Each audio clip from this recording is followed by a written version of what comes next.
jumpa lagi dalam program Ngopi Ngobrol Pakai Isu bersama saya Nurul Aziza. Penyelenggaraan proyek sosial yang dilakukan di sekitar kawasan Universitas Mitra oleh pemberi beasiswa mungkin adalah hal yang biasa. Berbeda dengan beasiswa yang satu ini, beasiswa ini menyediakan program yang memungkinkan para pesertanya untuk mengadakan kegiatan sosial bukan hanya di luar kota, melainkan juga di luar negeri. Dan salah satunya adalah Malaysia. Untuk membahas lebih jauh penyelenggaraan kegiatan sosial di Malaysia ini, kita akan berbincang dengan 3 orang narasumber yang akan menjelaskan dan juga menceritakan kepada kita semua. Akan tetapi sebelum itu, kita akan saksikan tayangan video berikut.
Nyasar ke mana tadi ya?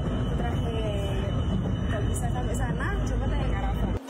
Jadi kronologinya emang panjang banget sih, tapi intinya adalah kesalahan tidak membaca map dengan baik sih.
Oke, barusan kita sudah menyaksikan penayangan sebuah video yang merangkum cerita 25 orang mahasiswa yang berasal dari 4 universitas selama 5 hari di negeri jiran atau Malaysia.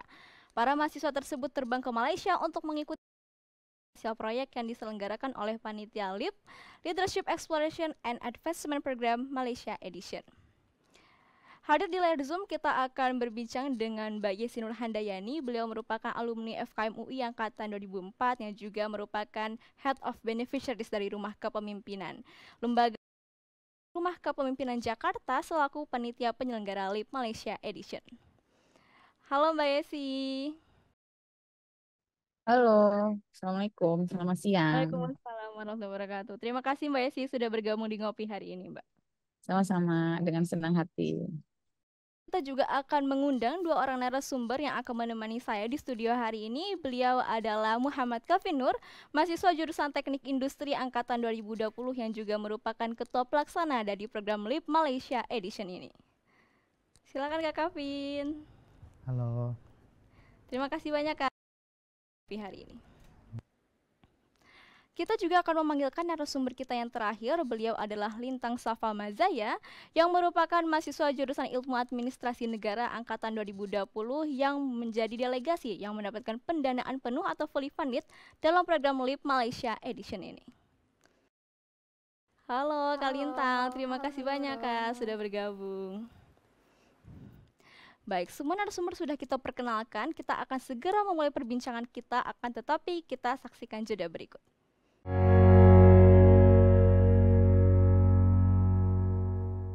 Beasiswa atau bantuan biaya pendidikan mungkin sudah tidak asing di telinga masyarakat Indonesia. Seiring dengan berjalannya waktu, beasiswa yang tersedia ada yang memberikan uang tunai dan ada pula yang memberikan program pembinaan. Salah satunya dilakukan oleh Rumah Kepemimpinan.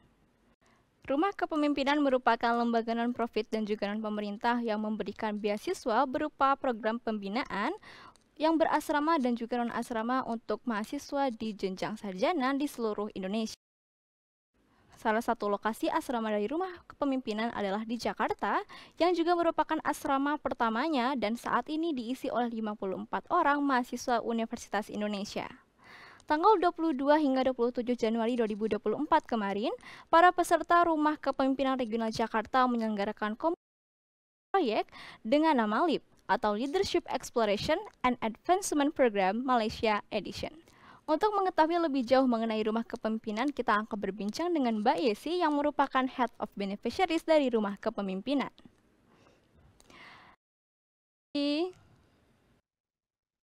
Halo, Nurul. Halo Mbak, mungkin saya ingin lebih mengulik nih Mbak mengenai Rumah Kepemimpinan itu sendiri Mbak. Meskipun tadi sudah saya singgung sedikit, tapi saya Ya, ingin mendengar penjelasan langsung dari Mbak Yesi selaku Head of Beneficiaries-nya nih Mbak.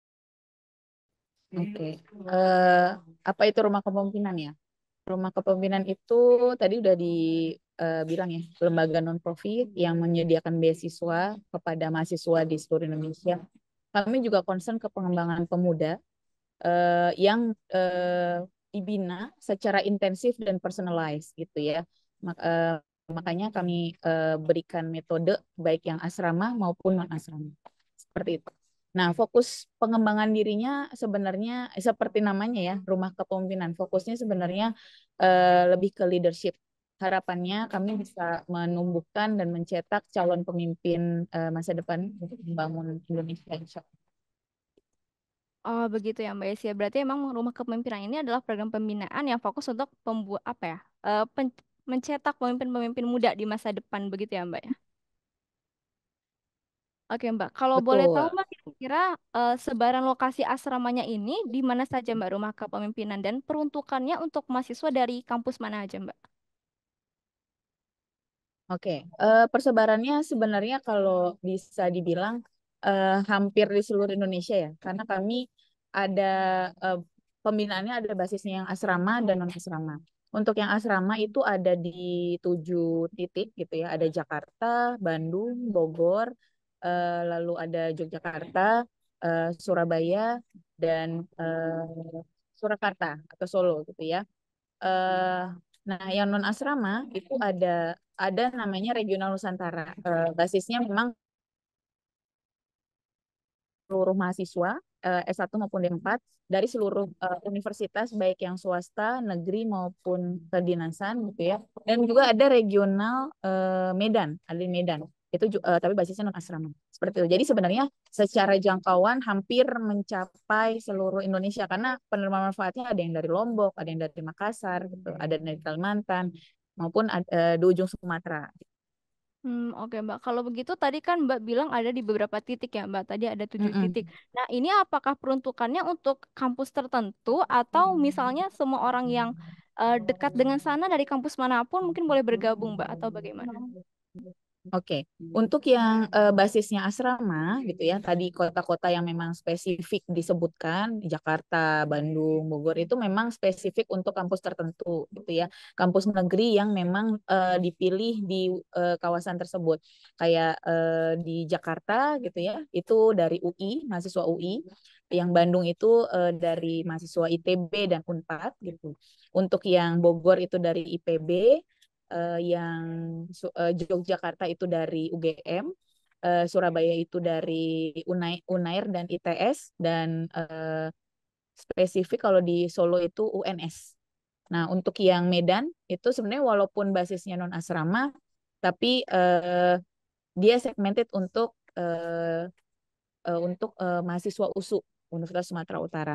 Nah, selain itu yang kami sebutkan regional Nusantara, nah itu yang memang tidak segmented, jadi bebas gitu, bebas dari mahasiswa manapun gitu, baik swasta, negeri maupun kedinasan seperti itu. Baik, Mbak. Oh, berarti memang kalau untuk daerah-daerah tertentu itu segmented untuk satu universitas saja ya, Mbak, ya, untuk yang asrama. Tapi kalau ingin daftar jadi awardee-nya, ingin jadi pesertanya berarti bisa memilih regional Nusantara ya, Mbak, ya. Nah, di sini Betul sekali. cukup menarik nih, Mbak. Kenapa untuk kota-kota besar tadi hanya disegmentasikan untuk satu universitas saja, Mbak? Mungkin di sekitar UI contohnya kan ada, kita punya dari Gunadarma, terus ada Mm-mm. mungkin kampus yang lainnya gitu, Mbak. Betul.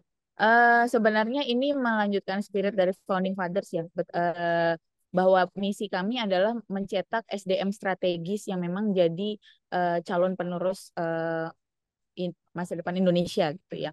Maka kami mencoba untuk membina dari mahasiswa-mahasiswa terpilih, mahasiswa-mahasiswa strategis. Nah, kampus-kampus tersebutlah yang memang secara representatif mewakili, karena kan di kampus tersebut sudah ada seleksinya bahwa hanya orang-orang yang terpilih yang bisa masuk, ada seleksi khusus gitu ya. Sehingga diasumsikan bahwa dari kampus-kampus tersebut kami bina secara khusus untuk jadi pemimpin seperti itu. Namun sejalan kami juga, karena goals kami adalah pengembangan pemuda, tentu saja untuk menjalankan visi misi kami tidak hanya berhenti dari mahasiswa-mahasiswa terpilih itu gitu ya. Kami rasa ada banyak bertebaran mutiara-mutiara gitu ya di berbagai wilayah Indonesia, yang ternyata di kampus-kampus selain kampus-kampus terpilih tersebut banyak bermunculan. Akhirnya kami buka Regional Nusantara. Ini juga bagian dari apa ya? Pada saat itu karena menyesuaikan dengan kondisi pandemi ya, di tahun 2021, sehingga kami mencoba membuka dengan metode Regional Nusantara, dan ternyata memang disambut baik, dan kami sudah membina 2 angkatan ya, dengan angkatan yang sekarang ada Regional Nusantara, dan kurang lebih ternyata memang dari mereka juga muncul mutiara-mutiara terbaik itu. Gitu, seperti itu Nur. Baik-baik, Mbak. Nah, mungkin Mbak Mm, untuk jumlah pesertanya sendiri, Mbak tadi kan bilang ada di 7 titik. Nah, berapa betul. jumlah sampai saat ini, Mbak, peserta dari Rumah Kepemimpinan ini? Saat ini kami sedang membina angkatan, kami sudah membina dari 2002, dan saat ini sedang di angkatan 11 gitu ya. Sebanyak, kalau yang sekarang itu sebanyak 313 peserta gitu ya, dari seluruh regional. Nah, kami menyebutkan regional itu basisnya adalah eh, wilayah ya, asrama maupun non asrama. Nah, rata-rata satu regional, satu asrama ya, maaf, satu asrama itu sekitar 25 sampai 30 orang gitu. Seperti itu. Oke, baik-baik, Mbak. Nah, ketika Mm-mm. tadi kan jumlah pesertanya cukup banyak ya, Mbak. Kira-kira apa sih yang membuat para peserta ini akhirnya ingin menjadi peserta Rumah Kepemimpinan, Mbak? Mungkin program apa yang ditawarkan hingga peserta ini tertarik gitu, Mbak? Eh, ba- Pembinaan kami kan menawarkan untuk, sebenarnya kalau secara benefit, banyak hard skill dan soft skill yang bisa mereka dapatkan di luar. Namun eh, kami menekankan bahwa pembinaan kami itu sifatnya intensif gitu ya. Ada pendampingan yang secara intensif diberikan selama 2 tahun, dan eh, ada nilai lebih dari pembinaan kami itu lebih ke value. Jadi ada core value yang memang kami tanamkan. Makanya kenapa ketika kami merancang pembinaan kurikulum itu komposisi value dengan kompetensi itu jauh lebih banyak ke value. Makanya itu basisnya asrama, sehingga penanaman value kan butuh waktu lama ya. Kami membina selama 22 bulan atau kami membahasakannya 2 tahun ya masa pembinaan. Kami tanamkan value yang memang jadi core value-nya di rumah kepemimpinan. Seperti itu. Nah, jika kita Betul. membahas salah satu regional, Mbak, tadi saya sebutkan Regional Jakarta ini mengadakan LEAP, Mbak, atau Leadership Exploration and Advancement Program ke Malaysia. Ya. Nah, menurut Mbak, bagaimana tanggapan Mbak terhadap program yang dibuat oleh panitia LEAP ini, Mbak? Saya menyambut baik ya, program ini bukan hanya sekedar adik-adik peserta rumah kepemimpinan bukan hanya didorong untuk mengglobal, berjaring dengan warga global gitu ya, tapi mereka didorong untuk berkolaborasi dan menciptakan sebuah pembelajaran. Di situ kan banyak challenge yang sifatnya kepemimpinan. Mereka juga bisa mengambil inspirasi dari tokoh-tokoh. Mereka juga mengelola programnya. Saya sangat antusias dengan program diinisiasi, dan ini diinisiasi oleh adik-adik sendiri gitu. Bukan hanya mereka sekedar jalan-jalan gitu, tapi program tersebut dikemas dengan apa ya? Bukan kurikulum, apa namanya? Rangkaian acara yang sebenarnya sayang kalau dilewatkan gitu ya. Ada berjejaring dengan pihak kampus di sana gitu ya, terus ada dia leader stock-nya gitu ya, terus ada proyek sosialnya gitu, dan ini dikemas sama para peserta sendiri sehingga peserta memiliki pengalaman untuk mengelola sebuah kegiatan atau proyek atau program yang skalanya internasional, sehingga ini jadi pengalaman menarik dan bisa jadi portofolio mereka, sehingga kalau mereka nanti suatu ketika di pasca kampus harus menangani atau membuat proyek yang sifatnya skala internasional, mereka sudah berpengalaman. Jadi saya sangat menyambut baik inisiatif dari adik-adik peserta rumah kepemimpinan Regional 1 Jakarta. Oke, Mbak. Kalau begitu, apakah berarti memang jika menjadi peserta rumah kepemimpinan ini, kita memang diharuskan membuat program atau mengikuti program yang sifatnya ke luar negeri seperti itu, Mbak? Kalau di sifatnya keharusan tidak, tapi kami mendorong karena dalam pembinaan RK ada kami mendorong untuk mereka bukan hanya berjejaring dengan lintas nasional gitu ya, karena sebagai calon pemimpin kan tentu saja harus punya kapasitas untuk membangun jejaring, kolaborasi, kontribusi dan kepemimpinan dan manajemen yang baik. Tentu saja bukan suatu keharusan, namun didorong karena mereka bukan hanya saja sebagai warga negara Indonesia, tapi juga warga global. Harapannya mereka bisa bersaing dengan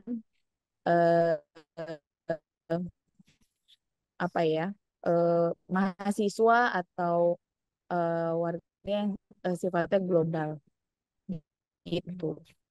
Jadi pengalaman menarik gitu ya, pengalaman dengan mahasiswa-mahasiswa dari luar Indonesia gitu ya. Ini bukan hanya sekadar gede di kandang sendiri gitu ya, tapi juga melihat bagian kontribusi di kalau kami membahasakan di bumi Allah yang lain gitu ya.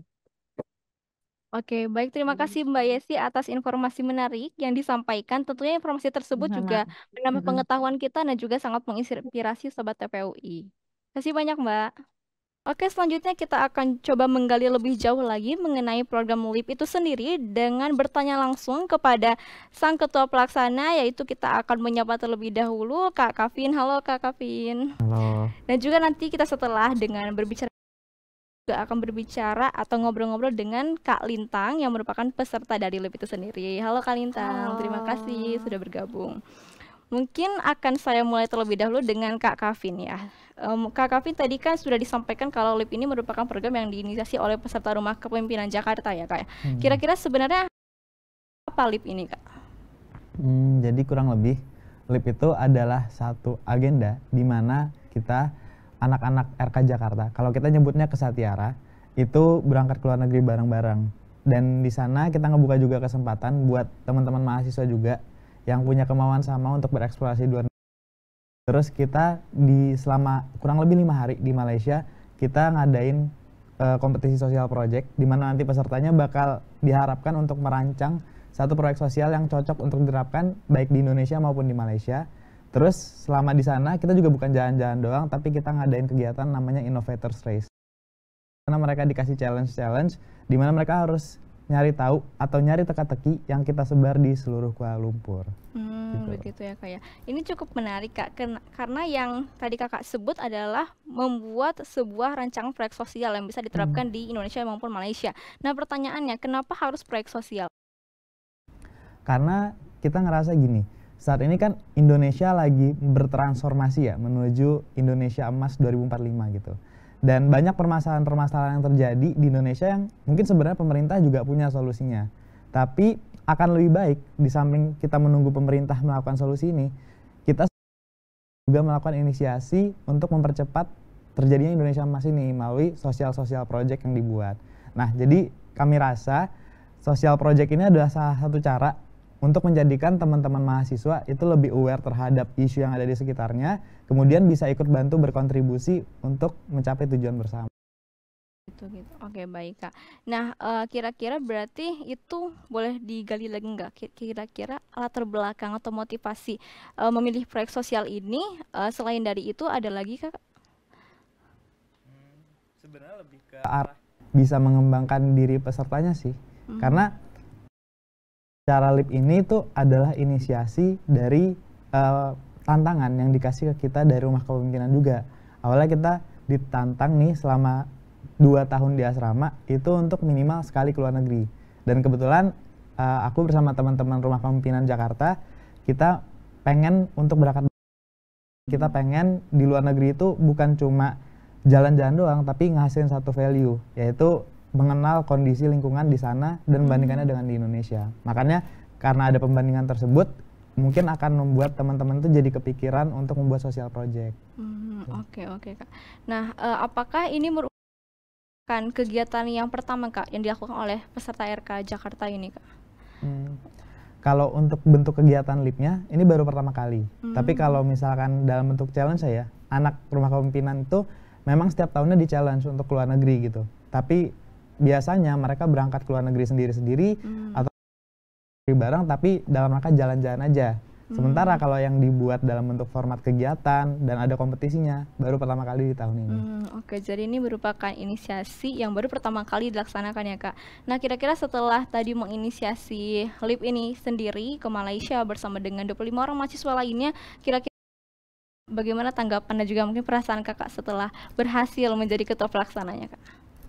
Senang banget sih jujur, karena selain berhasil menyelesaikan satu proyek yang kurang lebih cukup lama ya, LIP ini direncanakan kurang lebih 1,5 tahun kemarin, yang udah lama direncanakan dan alhamdulillah berjalan sukses. Tapi ternyata ngelihat juga baik yang dari Universitas Indonesia ataupun dari universitas lainnya tuh pada senang jalan-jalan ke luar negeri, ketemu lingkungan yang baru, bahkan mereka belajar sesuatu yang baru juga di luar negeri. Itu jadi kepuasan tersendiri sih buat kita, terutama panitia-panitia LIP ini. Oke. Kalau boleh tahu berapa Kak panitianya tergabung dalam LIP ini? Untuk intinya itu kita ada 6 orang yang berjalan terus sampai akhir acara. Tapi tentunya nggak cuma 6 orang ini doang yang kerja. Jadi karena emang ini udah proyek yang cukup lama, dari awal itu kita menginisiasi untuk kerja bareng sama teman-teman RK Jakarta yang lain. Jadi kita kerja bareng tadi 50-an orang tadi, kemudian di akhir ketika baru difokuskan ke 6 orang panitia inti aja. Cukup menarik pembahasan kita mengenai LIP ini dengan sang ketua pelaksana, dan sekarang kita akan beralih kepada peserta LIP Malaysia. Halo Kak Lintang. Halo Kak Nurul. Oke Kak, sebagai peserta nih Kak, kira-kira boleh diceritakan nggak bagaimana proses pendaftaran dan juga seleksi yang Kakak lalui hingga bisa mendapatkan fully funded ini Kak? Oke, untuk proses pendaftarannya sendiri sebenarnya cukup singkat karena satu tahapan aja, yaitu seleksi administratif. Tapi memang karena cukup singkat ini yang perlu memang put attention. Prosesnya sendiri, pertama tentunya aku cari informasi, dan waktu itu aku sempat mendapatkan informasi dari beberapa kanal Instagram. Pertama itu dari RK Jakarta dan juga dari Instagram Kavin ini sendiri, karena beberapa kali muncul ya di Snapgram gitu, jadi tertarik nih untuk ikut, dan kebetulan memang kosong waktu itu waktunya, jadi cobalah untuk Untuk seleksinya itu tahapannya pertama ada harus mengisi motivation letter. Jadi memang motivation letter ini bagaimana caranya kita ini bisa menceritakan diri kita sendiri di luar dari CV itu sendiri dan juga mengkaitkannya dengan tema yang dibawa dari LIP itu sendiri. Nah, untuk selain motivation letter kita juga ada sendiri karena tidak ada tahapan wawancara. Jadi memang kita harus bisa menggambarkan pengalaman-pengalaman kita yang relate di dalam CV itu. Oke, baik. Berarti cukup singkat ya Kak, Ya, hanya dengan betul. seleksi administrasi yaitu CV dan juga motivation letter. Ya. Nah, kira-kira nih Kak, menurut Kakak, apa hal yang membuat Kakak akhirnya bisa lolos Oke, sebenarnya juga cukup kaget ya ketika tahu lolos karena memang pas dilihat di Instagram itu kan cukup banyak yang mendaftar gitu dan bisa dibilang saingannya juga cukup berat karena mungkin anak UI dan juga ada universitas-universitas lainnya terbuka gitu. Nah, tapi kalau misalnya menurut saya sendiri mencoba untuk merangkai motivation letter dengan sebaik mungkin, di situ saya mencoba menjelaskan terkait dengan storyline kehidupan saya dan ketertarikan saya di bidang sosial itu sendiri gitu. Jadi mungkin itu yang menjadi concern dari para panitia LIP. Nanti mungkin bisa ditanyakan lebih dalam gitu. Tetapi mungkin di lain itu juga background di bidang sosial yang mungkin juga relate nih dengan apa yang diinginkan outputnya dari LIP itu sendiri gitu. Dan sebenarnya sedikit juga saya pernah bertanya gitu kepada salah satu panitia LIP bahwa seleksinya itu ternyata tidak hanya dari motivation letter dan juga CV, tetapi juga melihat dari personal branding di Instagram gitu. Nah, waktu itu sempat juga ada nih yang ngelihat Instagram saya itu sendiri. Nah, mungkin dari situ juga kayak bagaimana pembentukan personal branding di Instagram yang akhirnya meyakinkan para panitia bahwa saya mempunyai background atau pengalaman yang cukup untuk nantinya bisa mengikuti program itu sendiri. Oke Kak, tadi Kakak mention tentang pentingnya membuat motivation letter yang Ya. bisa menggambarkan diri Kakak. Coba dijelaskan bagaimana runtutan atau layout dari motivation letter Kakak? Oke, sebenarnya untuk membuat motivation letter itu cukup tricky ya karena seringkali orang ketika membuat motivation letter itu malah mengulang pengalaman yang sudah ada di CV gitu. Padahal kalau misalnya pengalaman yang sudah di CV itu tidak perlu dimana kita bisa merangkai cerita-cerita atau pengalaman kita yang inline dengan apa sih yang mau di outputnya dari LIP itu sendiri gitu. Jadi saya cukup membaca guidebook dari LIP itu dengan seksama gitu. Saya melihat sebenarnya apa sih kriteria peserta yang diinginkan dari LIP itu sendiri, baru saya merangkai interest saya menggambarkan diri saya dari saya masih di bangku sekolah dasar sampai di bangku kuliah, bagaimana ketertarikan saya di bidang sosial, apa saja yang saya sudah lakukan dan kontribusikan di bidang sosial, dan saya cukup menekankan pada bahwa saya ini perlu nih untuk mempunyai suatu ruang untuk bisa memberikan, karena saat itu saya perannya sedang mengemban peran atau amanah sebagai Duta SDGs UI juga gitu. Jadi di sini saya butuh bantuan dari LIP dan juga RK Jakarta untuk bisa mungkin tidak hanya di ranah UI atau di ranah Indonesia aja, tapi juga mungkin bisa memberikan output di ranah internasional. Oke, baik. Terima kasih Kak Nita. Tadi disebutkan bahwa hal yang membuat Kakak lolos adalah tentang motivation letter. Nah, sekarang kita tanyakan kepada panitia itu sendiri, kira-kira apakah benar jika motivation letter dan CV yang outstanding ini yang membuat Kak Lintang akhirnya lolos? Betul, salah satunya itu. Jadi di LIP ini karena yang dikompetisikan adalah social project, dengan teman-teman yang mendaftar itu memiliki keinginan untuk bersosialisasi atau membangun sosial yang lebih baik lagi di negara kita. Dan kebetulan motivation letter yang kemarin dibikin sama Lintang itu cukup inline dengan apa yang kita butuhkan gitu. Dia punya motivasi, Lintang punya pengalaman, dan kebetulan brandingnya bagus di Instagram. Makanya dengan segala pertimbangan akhirnya kita kasih kesempatan itu ke Lintang. Oke. Berarti feelingnya benar ya Kak ya tentang motivation letter dan juga CV itu sendiri. Nah, menurut Kakak setelah 5 hari ya Kak di Malaysia itu, kira-kira dengan usaha yang telah dilakukan Kak Kavin dan juga rekan panitia, tanggapan Kakak tentang rangkaian acara yang dilalui? Oke, menurut saya itu keren banget, luar biasa gitu. Tadi kan juga dijelaskan bahwa panitianya itu 6 orang, tapi bisa menyelenggarakan acara ya maksudnya ya sampai internasional. Karena ya kadang untuk menyelenggarakan di ranah UI aja tuh cukup sulit ya. Nah, menurut saya itu udah koneksi dengan juga IUM ya. Kita juga kerjasama dengan universitas ya IUM di sana.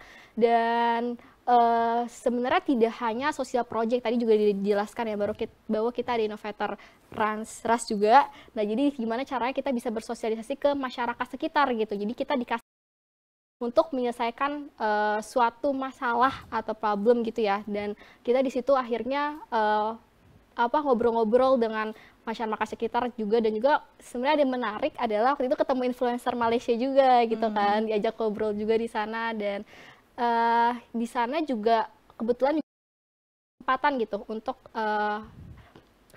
datang ke acara semacam kayak museum sejarah keuangan dari Malaysia itu juga gitu. Jadi banyak yang kita pelajarin, tidak hanya dari aspek sosial tapi juga aspek ekonomi dan lain sebagainya gitu. Oke. Menurut kakak dari 5 rangkaian acara tersebut, hari apa atau momen apa yang menarik dan juga mungkin kakak highlight gitu? Oke. Kalau menurut saya sendiri sebenarnya hari paling menarik itu day 0 pas 0 gitu. Karena itu masih di Jakarta, tapi saya mendapatkan banyak banget knowledge karena waktu itu ada semacam workshop pelatihan yang langsung dari SDGs Academy gitu. Di sana ini sebenarnya perbedaan dari bahwa kita dibekali nih untuk membuat suatu proyek sosial yang baik itu seperti apa gitu. Karena menurut saya ini penting banget. Selama saya menjalankan proyek sosial itu seringkali proyek sosial yang saya jalankan ini bertabrakan misalnya dengan kepentingan stakeholder lain atau misalnya tidak sustain gitu. Tapi di sini saya mendapatkan insight-insight baru. Proyek sosial itu perlu adanya sustainabilitas, bagaimana cara kita memitigasi, bagaimana juga cara kita memilih topik yang memang diperlukan gitu diperlukan di ranah atau masyarakat itu. Karena seringkali mungkin ketika kita membuat sosial project tetapi ternyata masyarakat itu tidak membutuhkan gitu. Jadi kita diajarkan bagaimana sih cara menganalisis.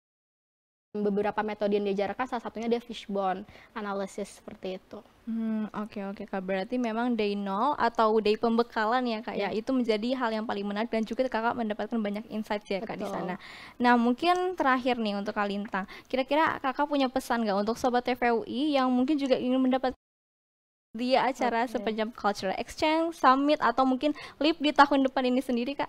Oke, mungkin pertama-tama sebelum kalian mencari tahu terkait dengan program-program itu, kalian perlu mengeksplor diri kalian gitu. Kalau misalnya memang kalian mempunyai ketertarikan di bidang sosial, kalian bisa yang tidak hanya lingkup universitas tapi juga nasional, tetapi yang paling penting adalah bukan seberapa banyak portofolio program yang kalian miliki gitu, tapi seberapa banyak kalian itu bisa berdampak untuk masyarakat luas. Karena seringkali diartikan bahwa orang yang outstanding itu adalah orang yang portofolionya mungkin bisa 100 lembar menurut saya sendiri, karena yang paling penting adalah bagaimana mereka itu bisa bermanfaat untuk orang lain dan orang lain itu juga bisa memberi manfaat kepada orang lain lagi gitu. Jadi mungkin konsepnya seperti empower to power gitu. Jadi pertama itu yang perlu disiapkan, lalu yang kedua adalah tadi membangun CV yang outstanding gitu. Bagaimana mungkin kita yang terbatas, tetapi kita bisa merangkai itu dengan baik. Jadi kita perlu juga proofreading dengan misalnya teman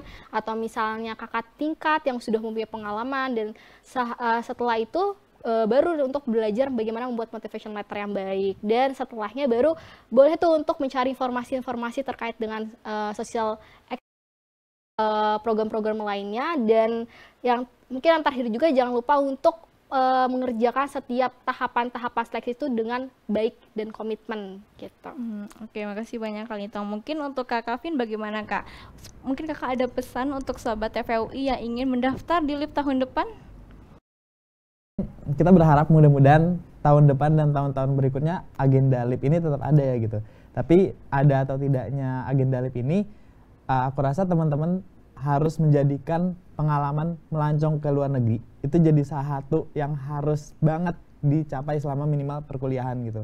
Karena luar negeri, terus apalagi di LIP kan kita ada agenda Innovators Race ya, di mana teman-teman itu benar-benar muterin Kuala Lumpur dengan transportasi umum yang biasa digunakan warga lokal, terus bukan cuma ke landmark-landmark yang dikenal sama seluruh dunia aja, tapi ke tempat-tempat yang mungkin nggak semua orang tahu, tapi menarik juga untuk dieksplor.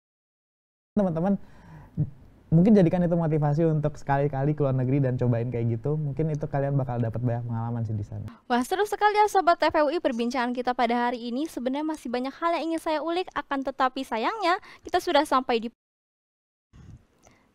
Jangan lupa ikuti Instagram Televisi UI di @televisiui, Rumah Kepemimpinan di @rumah_kepemimpinan, Rumah Kepemimpinan Jakarta di @rkjakarta, dan juga LIP di @LIP Beyond Borders.